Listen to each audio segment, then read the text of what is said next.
des abris qui étaient dans diverses écoles. Donc toutes les salles qu'on va citer, construites dans la commune, c'était des abris provisoires. Et là, il y avait vraiment beaucoup de difficultés. Mais il y avait aussi un problème d'accès à l'eau au niveau des écoles. C'est un problème aussi qu'on a réglé presque définitivement. Mais il y avait aussi le problème des sanitaires, de latrines. Parce que dans les écoles, souvent il y a des gros effectifs, ça manque souvent de latrines. Donc c'est ces trois aspects qu'on a surtout axé notre intervention. Il s'agit de la construction de salle de classe, l'école de Poultop, qui avait 2 abris provisoires pendant plusieurs années. Et cela entraînait souvent des retards pour le démarrage des cours. On a éradiqué ces abris-là. Nous avons construit dans cette école de Poultop 2 salles de classe. Nous avons mis aussi des toilettes et un point d'eau. Et le directeur a même témoigné de tout ça à ma présence. Mara aussi, c'est l'une des dernières écoles qu'on peut dire que nous-mêmes l'avons créée, qui est aussi au fin fond de Poultop, de Bakobof. Cette école aussi avait un abri, on en a construit une salle de classe, on a mis aussi des toilettes, on a mis aussi un point d'eau. Et on a fait la suite au niveau de l'école de Khonyogne. En 2015, on a construit une salle de classe parce qu'il y avait un abri.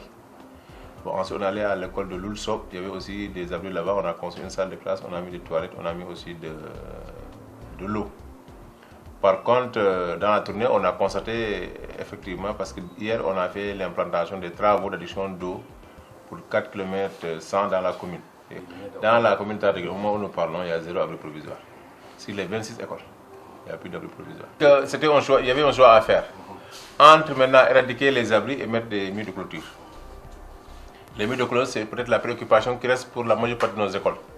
Mais on avait fait une priorité parmi les priorités. Certes, les murs c'était une priorité pour nous, mais on avait jugé nécessaire que les salles de classe étaient beaucoup plus urgentes, ce qui a fait qu'on a commencé par les salles de classe.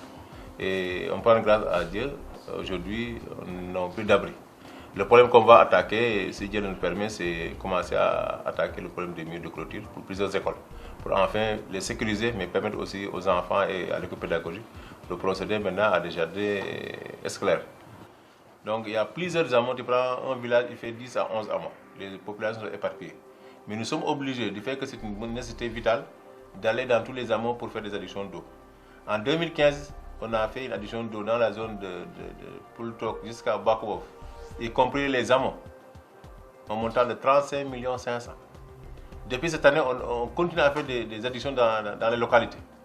Et au moment où nous parlons, il y a une adduction qui est en cours, nous l'avons constaté.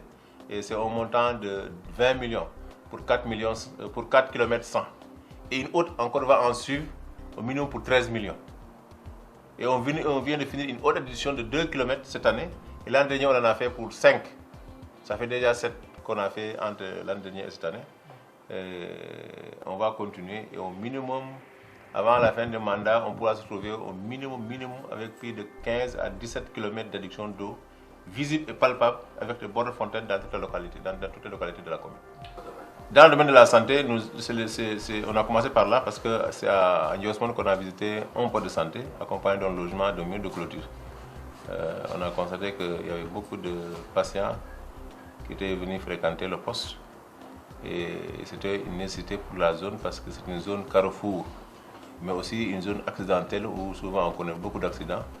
Et l'infirmière a même dit que souvent il aille faire des interventions au niveau des accidents. C'était une nécessité. Et on peut dire que pour ce mandat, on a mis 2 postes de santé construits. L'un est fonctionnel, l'autre n'est pas encore fonctionnel, mais le logement est sur place, le poste est sur place. Nous allons attaquer incessamment le mur pour remplir toutes les conditions afin de pouvoir maintenant faire fonctionner au moins 2 postes à l'intervalle de 5 ans. Donc je crois que ça, dans le domaine de la santé, beaucoup d'efforts ont été faits. Dans le même domaine des médicaments, nous avons augmenté sensiblement la dotation en médicaments par rapport à ce qui s'est passé ici. Et cette année aussi, on va en augmenter parce que les postes ont augmenté. La doléance que nous demandons à l'État, c'est de la création d'un centre de santé au niveau de la communauté technique. Parce qu'on se trouve avec 7 postes. Une commune qui a 7 postes. Pour combien de villages? Pour 15 villages officiels et une population qui tourne aux environs de 35 000 âmes. Je crois que c'est une nécessité. Par rapport au poste de santé, on est au-delà des normes de l'OMS.